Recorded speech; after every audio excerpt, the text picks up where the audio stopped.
Buenas tardes, doctor y compañeros. A continuación expondremos nuestro seminario sobre fármacos potencialmente inadecuados en el adulto mayor.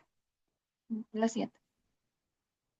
Bueno, la polifarmacia, según la OMS, es el simultáneo de 3 o más medicamentos, ya sean recetados, de venta libre o tradicionales, y un problema común en los adultos mayores debido a la presencia de múltiples enfermedades crónicas y a la consulta a varios especialistas. Esta se puede clasificar en apropiada cuando la prescripción ha optimizado el uso de fármacos y se prescriben según la mejor evidencia. Al contrario, pasa a ser problemática cuando los medicamentos se prescriben de forma inapropiada, con combinaciones peligrosas debido a las interacciones, no se utiliza una buena base de evidencia, la demanda de la toma es inaceptable y genera dificultades en el cumplimiento de los fármacos útiles. Los adultos mayores se ven expuestos a múltiples factores de riesgo que podemos observar en la diapositiva, y se destaca que una de las principales causas de la polifarmacia es la fragmentación de la atención y del cuidado de las personas mayores. Siguiente. La polifarmacia es una condición en alta prevalencia en la población adulta, que tiene unas consecuencias tanto para el paciente como para el sistema de salud. Esta situación aumenta el riesgo de efectos secundarios, interacciones medicamentosas, hospitalizaciones y disminución de la calidad de vida del paciente. Además, genera un impacto en la calidad de atención y productividad de los médicos, cargando el sistema de salud y generando grandes costos sanitarios. La que sí. Bueno, ¿cuál es nuestra situación nacional? En este gráfico se observa el porcentaje de polifarmacia según cada rango etario y se evidencia que la población con mayores porcentajes son los adultos mayores. A partir de los 60 a 69 años ya comienza a aumentar en consideración el porcentaje de polifarmacia. Siguiente. En este gráfico circular se observa que los principales encargados de recetar los medicamentos a los adultos mayores son los médicos, resaltando la importancia de su rol en el control y manejo de la polifarmacia. En el gráfico del costado se evidencia el aumento que se ha observado en el gasto de salud pública relacionado a la prescripción excesiva de medicamentos. Siguiente. Es por lo anterior que es fundamental implementar herramientas para enfrentar esta situación. Aquí encontramos las implícitas, basadas en el juicio médico, centradas en el paciente, su complejidad y la indicación de prescripción, y las explícitas. Estas se basan en criterios derivados de la evidencia estandarizada y consenso de expertos, centrados en la enfermedad y el fármaco, sintetizando la prescripción adecuada e inadecuada. Aquí encontramos los criterios STOP, START y VEERS que se profundizarán a continuación. Siguiente. Para aplicar esta herramienta es necesario conocer ciertos conceptos como por ejemplo prescripción potencialmente inadecuada, que es aquella en la que el riesgo de sufrir efectos adversos es superior al beneficio clínico obtenido, y el potencial de omisión de prescripción, que es cuando una persona no recibe un tratamiento farmacológico que estaba bien indicado en ausencia de razones de esta exclusión. Siguiente. En esta diapositiva se observan datos epidemiológicos mundiales recopilados en el paper Prevalencia en el uso de medicamentos potencialmente inadecuados en adulto mayor. Se destaca que el uso de estos fue inversamente proporcional al nivel económico nacional, que la prevalencia ha ido en aumento en las últimas 2 décadas, que la edad más prevalente son adultos mayores de 80 años y los PIN más comunes son las benzodiazepinas. Lo anterior evidencia el riesgo creciente del uso de PIM en pacientes ambulatorios de mayor edad, lo que resalta la necesidad de reforma en el sistema de salud.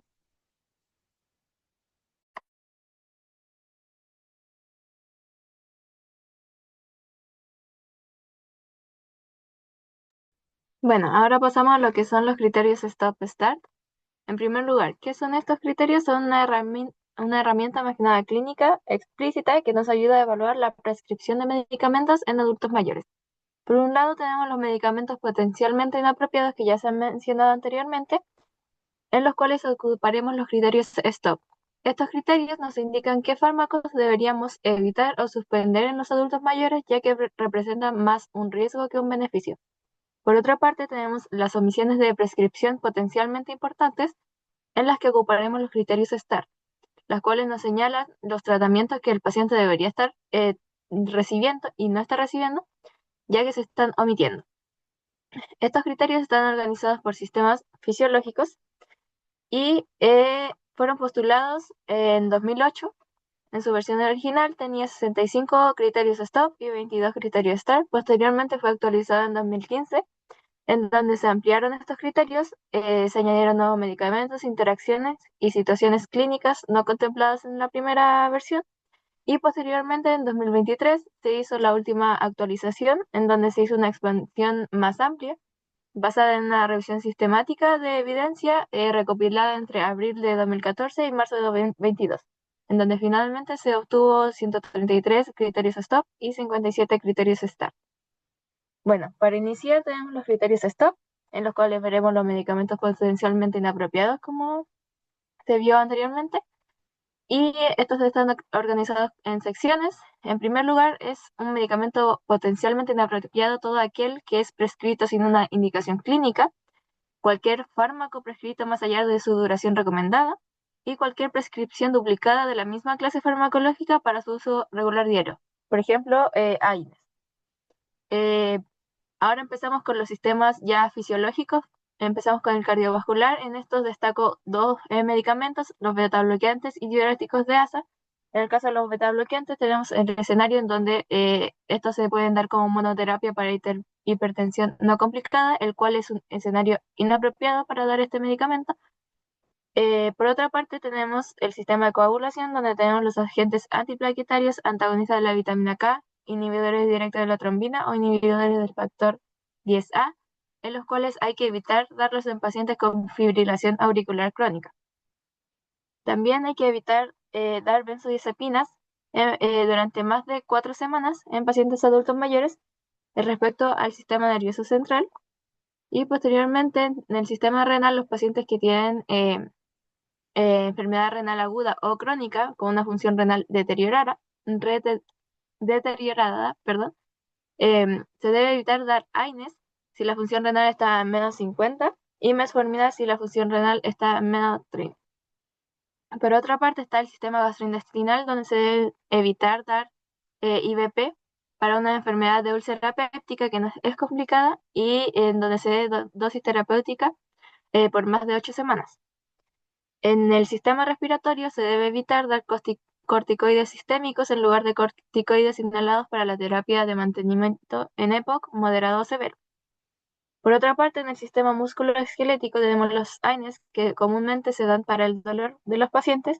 Esto hay que tener mucho ojo, ya que, por ejemplo, está el escenario de pacientes que tienen hipertensión severa. En estos hay que tratar de evitar o suspender estos medicamentos. Por otra parte, en el sistema urogenital también hay que evitar dar duloxetina con urgencia urinaria o incontinencia de urgencia en ciertos pacientes.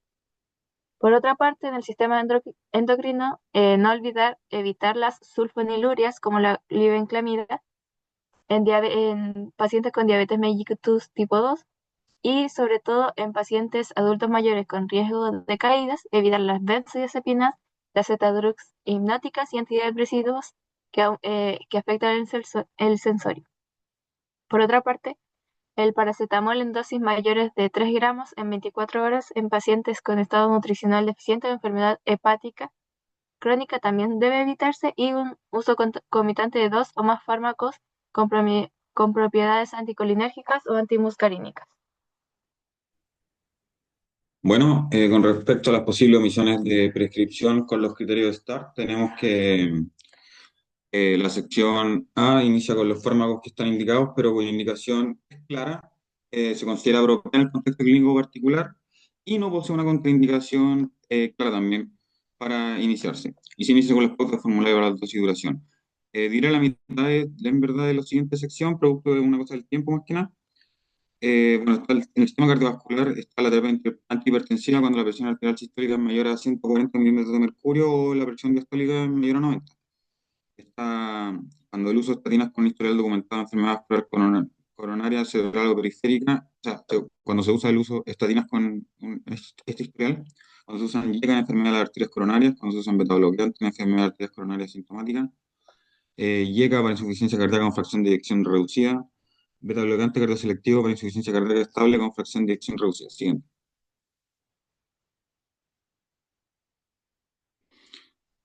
Con respecto a la sección F, el sistema gastrointestinal, tenemos los inhibidores bomba de protones con enfermedad de reflujo gastroesofágico severa o estenosis esofágica péptica que requiere hidratación. Tenemos el IVP con la iniciación de aspirina a dosis baja y historia pre de úlcera péptica o esofagitis por reflujo. tenemos el IVP con AINE a corto plazo, menor a 2 semanas, o a largo plazo, mayor a 2 semanas. Tenemos los suplementos de fibra, que ahí salen los ejemplos que no los tienen necesariamente. Tenemos para la diverticulosis con historial de estreñimiento. Tenemos laxantes osmóticos como lactulosa, macrobolo, sorbitol para el estreñimiento idiopático crónico persistente secundario benigno. Y tenemos los probióticos usados con antibióticos en pacientes que no están inmunocomprometidos o severamente debilitados para la prevención de la diarrea asociada a Clostridium difficile. Terapia de erradicación del Helicobacter pylori en enfermedad úlcera péptica activa asociada al Helicobacter pylori. Siguiente.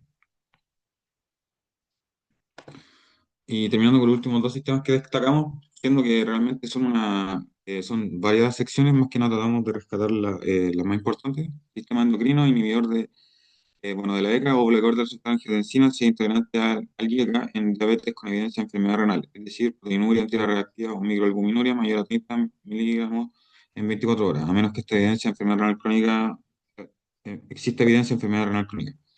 Y sección K, los analgésicos muy importantes en las personas mayores, opioides de de potencia en dolor moderado, severo, no artrítico, donde el paracetamol, los AINES o los opioides de baja potencia no sean apropiados para la severidad del dolor o hayan sido inefectivos. Laxante en pacientes que reciben opioides regularmente debido a los efectos secundarios del opioide, y patch lidocaína, tópico al 5% para dolor neuropático localizado. Por ejemplo, neuralgia post-herpética.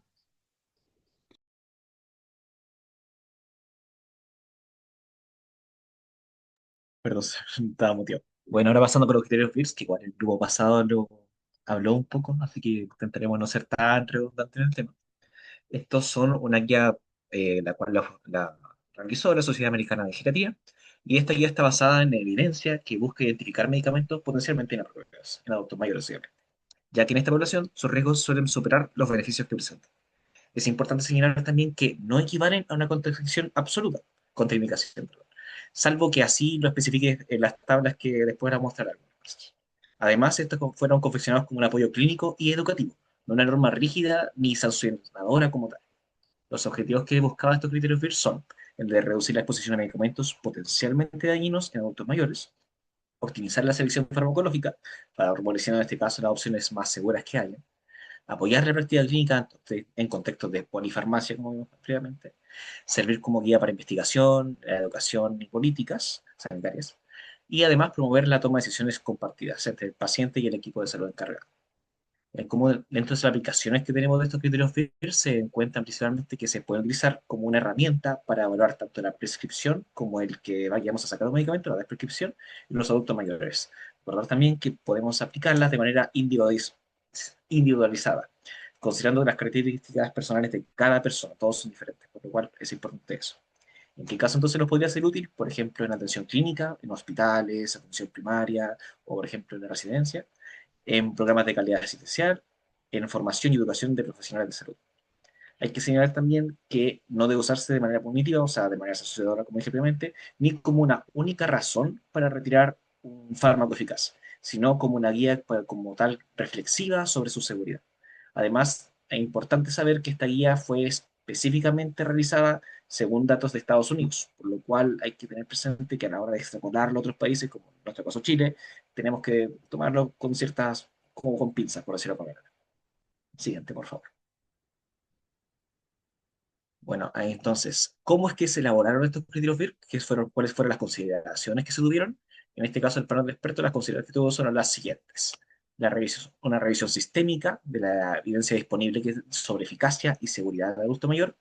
Se hizo un consenso, perdón, de expertos multidisciplinarios, dentro de los que se abarcaban médicos, farmacólogos, geriatras, enfermeras y farmacéuticos clínicos. También la evaluación de la calidad de la evidencia se siguió según la metodología GRADE.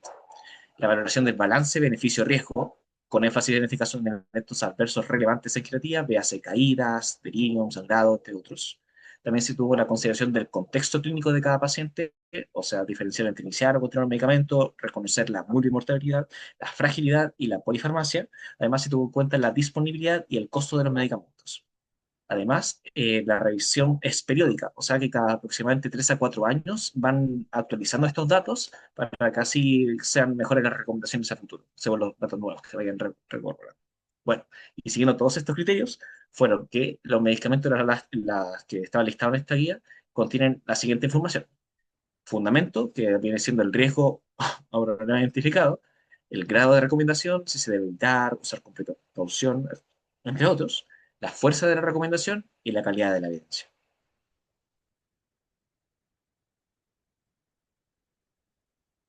Medicamentos potencialmente inapropiados en enfermedades o síndromes. En esta primera parte, quiero mostrar algunos medicamentos que los criterios de VIR 2023, perdón, identifican como inapropiados en presencia de ciertas enfermedades o síndromes.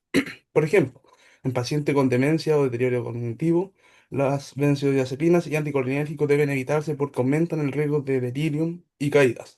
En Parkinson, los antipsicóticos en general deben evitarse, salvo excepciones como quetiapina, clozapina o primavancérina. En la insuficiencia cardíaca, tanto los AINES, los COX-2 selectivos, pueden agravar la retención de líquidos. Y finalmente, quienes han tenido úlcera péptica o sangrado gastrointestinal, los AINES no selectivos y los corticoides orales representan un riesgo mayor y deberían evitarse. Siguiente, por favor.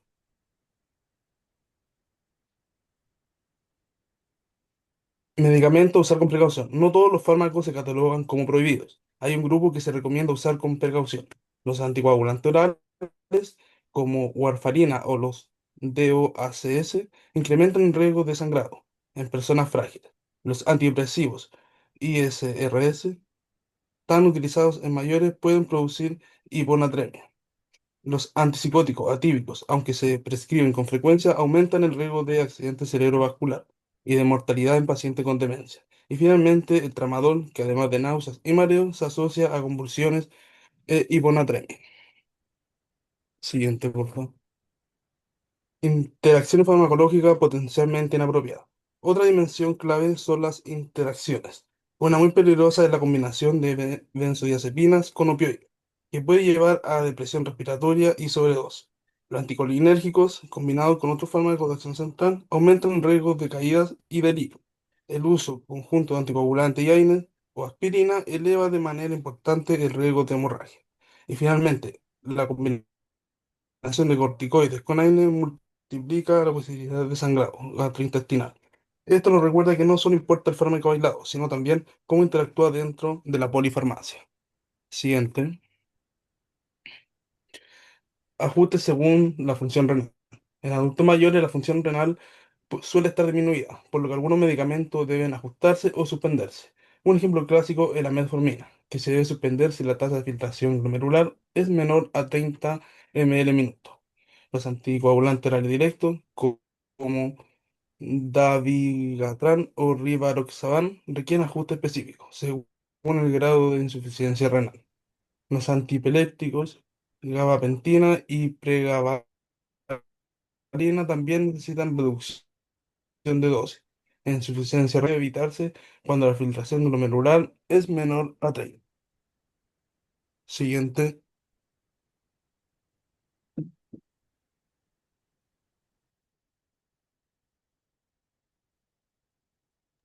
siguiente, por favor. No, la otra. La otra alternativa y aplicación práctica. Finalmente, ¿qué podemos hacer en el manejo del dolor? Preferir paracetamol en lugar de acción renal lo permite, o considerar IDPP-4 en vez de sulfonilureas.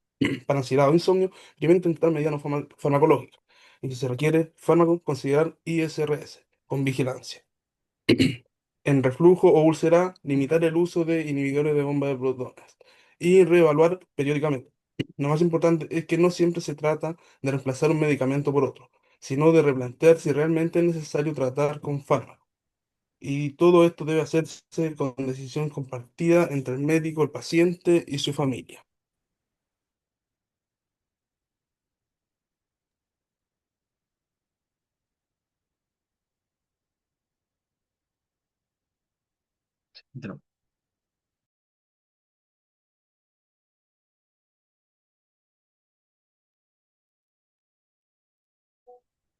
Sí, la siguiente diapo, por favor.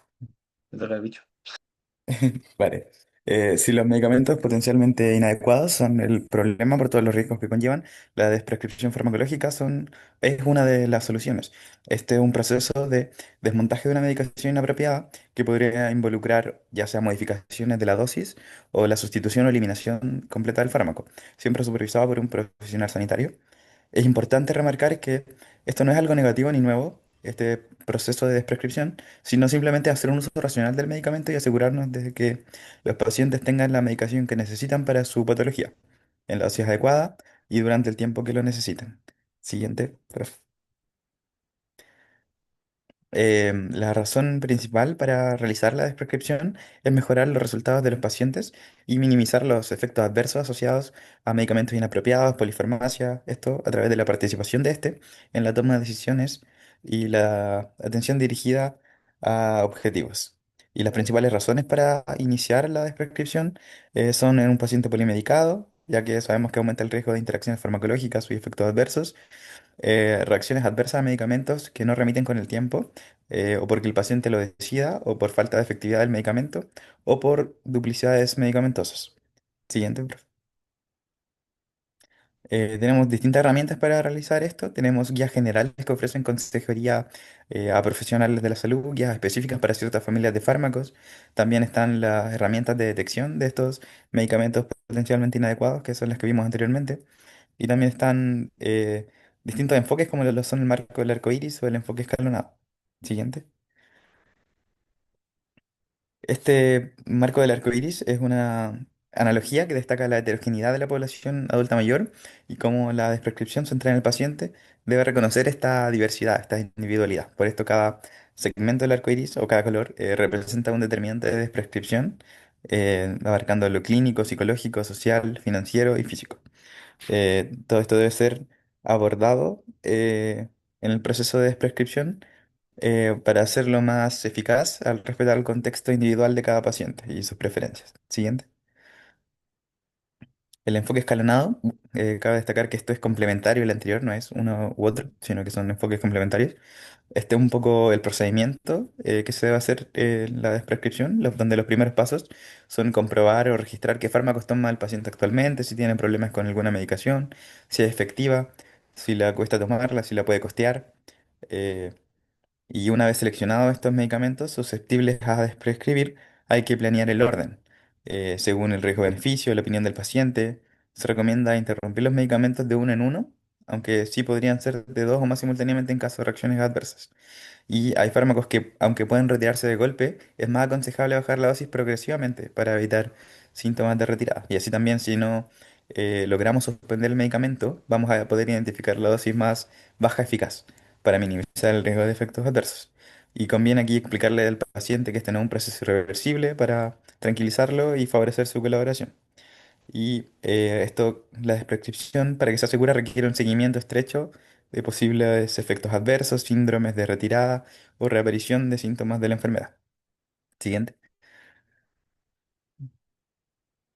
Bueno, en conclusión, el manejo de los medicamentos potencialmente inadecuados es un pilar fundamental en atención geriátrica de calidad. Hoy hemos visto que este no es un problema menor, sino que es una realidad frecuente y de alto impacto. Cerca de uno de cada tres de nuestros pacientes mayores está expuesto a este riesgo que es evitable. Y es crucial entender que el objetivo final no es suspender los medicamentos, sino optimizar la farmacoterapia de manera integral. Y para lograrlo debemos siempre involucrar activamente al paciente, a su familia, a través de la toma de decisiones compartidas.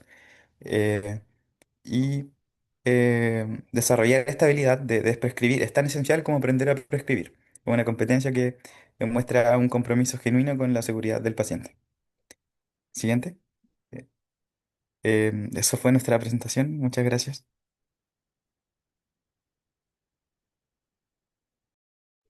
Ya, gracias. ¿Alguno de los compañeros quiere hacer algún comentario?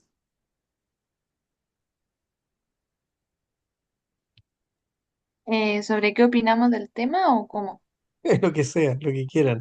Duda, Ah, lo que pregunta, queramos. comentario, lo No, que sea. pero de los compañeros que no somos nosotros, creo. Claro, Ah, Claro. no entendí la sí, no, de pregunta. ustedes no. Ya. No, aquí es donde nadie hace nada, esperamos un rato. Y ahora entonces, ahora sí que les pregunto a ustedes lo mismo que les pregunté y les pregunto siempre. ¿Les sirvió de algo? ¿Aprendieron algo o fue perder el tiempo? No, sí, yo lo encontré bastante útil. Yo Ver igual, que, la verdad. sí, porque Bravo. la polifarmacia es un problema real que afecta a nuestros adultos mayores a nivel nacional, lo que mostraban las encuestas. Y Sí, saber manejarla o identificar aquellos fármacos que no son relevantes es deber del médico. Entonces, sí, importante. también igual es impactante ver como realidades cercanas, lo frecuente que es. Es como Mm. bastante impactante. Sí, y también como para tener el material de apoyo, porque por ejemplo, en específico, bueno, nos centramos igual en los criterios FIRS y las tablas que tienen en cuanto a medicamentos son muy largas, de hecho. Sí, son Y como mucho las van medicamentos. actualizando y más, son, por ejemplo, para tenerlas Sí, presentes cuando las necesitemos, son muy útiles. eso, la referencia bibliográfica o el como conocimiento que viene con este como tarea de investigar, como que es importante en ese sentido. Pese a que no me gusta hacer trabajo, no es muy importante. Pese a que, perdona, no te escuché. No, nada, nada. Ah, no dije que pese a que no soy muy bueno haciendo trabajo, igual es importante realizar este trabajo, me refiero. Ya, ya. Valentina, ¿quieres decir algo? Sí, como rescatar como del tema de la presentación, que es al final como fármacos potencialmente inadecuados, como rescatar de que son, básicamente están como contraindicados en el adulto mayor solamente por ser adultos mayores, como partir de esa base, y de que como que no hay otras condicionantes, como que son potencialmente inadecuados por eso. Y en base a eso, quizás también hacerle una pregunta que es igual como lo que hemos estado hablando desde el seminario anterior, que por qué creerían ustedes que esos fármacos, que es una lista grande, estarían contraindicados solamente por ser adultos mayores. Ya son muchos los factores que vienen dentro del riesgo al ser adulto mayor. Así a la rápida, algunos que tengo presentes, por ejemplo, aumenta, o sea, disminuye la masa muscular, por ejemplo, y aumenta la masa, la grasa. Entonces, al hacer eso tengo entendido que, perdón si me equivoco, es que aumenta la farmacocinética de los medicamentos, entonces hace que queden más tiempo en algunos casos, por ejemplo, la benzodiazepinas. Entonces, entre esos factores, a ver, otro, rápido. No sé si me pueden apoyar por mientras. Sí, Sí, también pero el mismo caso de la benzodiazepina, al ser adulto mayor, va a aumentar el riesgo de caída y todos los factores que conlleva. La benzodiazepina es uno de los fármacos que más se prescriben y que más debería evitarse dentro de los adultos mayores. sí, bueno, ahí más o menos a eso iba mi pregunta, en que, bueno, en general es como lo que ya habíamos estado hablando antes, que considerando todos los cambios fisiológicos, no es lo Sí. mismo darle una benzodiazepina a alguien de 20 años que a alguien que tiene 65, 70, que todos esos cambios fisiológicos van conllevando ciertos riesgos con los fármacos. Entonces, bueno, ahí bien ustedes decían que es una lista grande, pero en ese sentido yo creo que lo que recomendaría es que, no sé, ustedes empiecen a trabajar en X lugar o empiecen a hacer su internado. Ahí uno puede, bueno, en general en el servicio público uno puede pedir como en farmacia que le den como la lista de medicamentos y ahí uno puede cachar más o menos cuáles son los que se utilizan en ese servicio. Y bueno, también como que hay unos que ya lo hemos mencionado que se utilizan como harto ya de por sí en APS, que son como los antidepresivos, los AINE, la misma aspirina, el omeprazol, y las benzodiazepinas. Entonces, como quizás yo creo que en verdad es súper difícil que uno maneje toda esa lista, pero al menos tener una buena como base de datos de los medicamentos que uno utiliza frecuentemente. Eso. Así es. Ya, súper. Gracias. Pu- en general también encontré que era súper bueno, escogieron buenos remedios. Obviamente acá, como ustedes dicen, lo único que tienen que hacer es memorizar y aprender. Yo les voy a pedir que memoricen y que sepan los medicamentos que ocupan con frecuencia. ¿Pueden poner, porfa, la diapo? Hagámoslo bien rápido esto. Ah, una pregunta es, ¿cuántos fármacos polifarmacia? Según la OMS es 3 o más. Según otros papers era Cinco sobre más, según yo. 5. Sí, No, pero es cinco que más. depende del paper, Camilo. Ah, ya. La OMS es eso, pero los otros son papers y habla más que nada de polifarmacia problemática. Mira, lo que pasa es que efectivamente la OMS pone 3 Mm, y geriatría pone, los geriatras, la geriatría sí, pone 5. ¿Por qué? Les voy a decir yo, hay dos argumentos, ¿ya?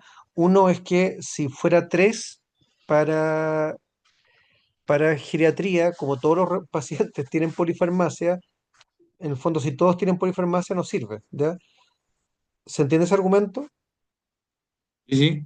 En el fondo Sí, habría se que entiende. distinguir entre una, Para comillas, discriminar. polifarmacia excesiva, ¿cachai? Porque si todos tus pacientes tienen más de 3, al final, bueno, siendo todos polifarmacia, ¿qué vamos a hacer? Ya, ¿y por qué 5 en particular? Porque yo les había dicho en la clase que hay trabajos antiguos que hablan de que sobre 5 fármacos ya hay un 50% de probabilidad de tener interacción clínicamente relevante fármaco-fármaco.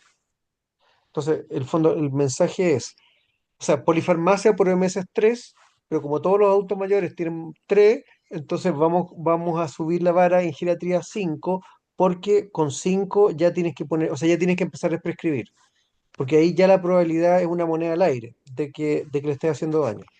¿Ya? Ok. Pongan porfa la diapo de diurético de ASA, rápidamente. ¿De cuál es el criterio? Yo creo que de Pierce, me parece. Ah, me equivoqué. No, del otro entonces. Perdón, del Substart. ¿Ya? ¿Es ¿Acá? diurético de ASA? Ah, ya, perdón, Sí. ya. Lo que quería que se fijan que dice como tratamiento de primera línea de la hipertensión, quería recalcar lo que dijimos antes. O sea, olvídense del afuro para hipertensión, ¿ya? El afuro es Ujú. para insuficiencia cardíaca, lo que dice ahí, insuficiencia cardíaca, insuficiencia hepática, síndrome nefrótico, qué sé yo. Si van a ocupar un fármaco, sea un diurético para hipertensión, es hidrocloro.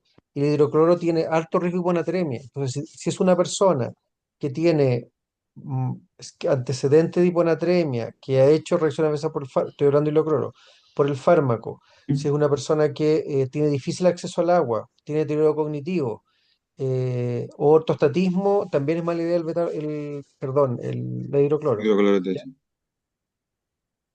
Y dice para edema maleolar. Eso también es importante porque es una indicación súper frecuente, que como las personas mayores por insuficiencia venosa hacen edema, van donde el médico, se quejan de que se les hinchan las piernas y les dejan furo para debilitar eso.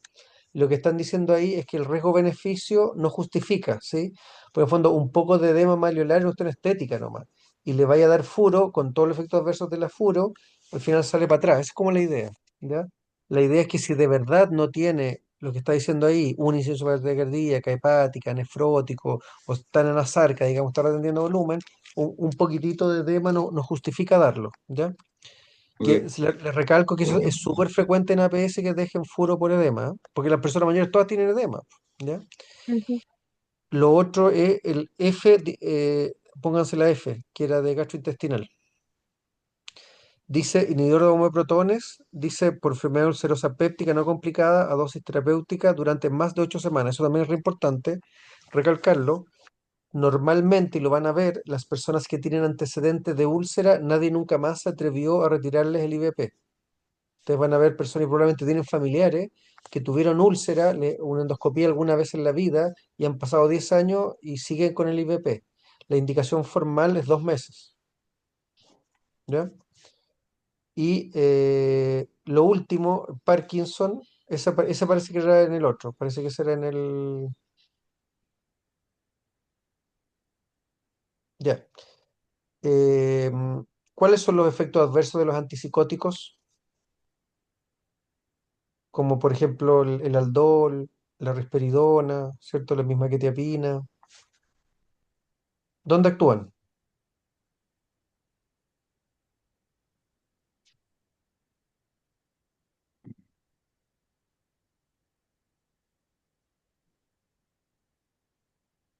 ¿Nadie sabe dónde actúan?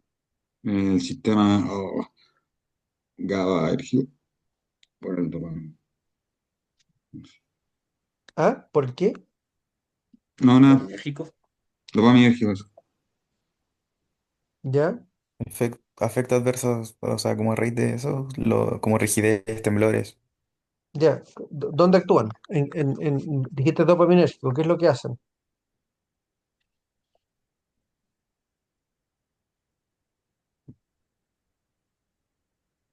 Eh, reducen, a ver, los síntomas positivos de esquizofrenia, si me creo.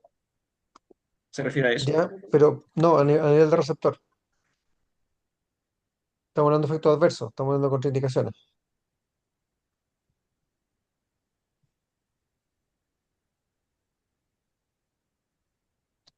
Los efectos de esta enfermedad, no estoy seguro. A ver, Mm. les voy a ayudar.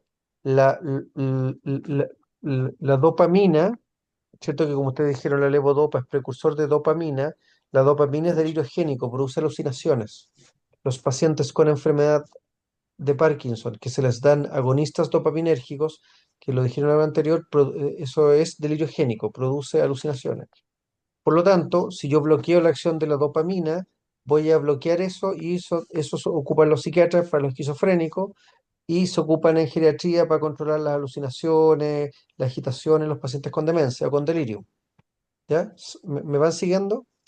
Sí, sí, sí. Como bloquea la acción de la dopamina, que es lo que va a producir como efecto adverso parkinsonismo.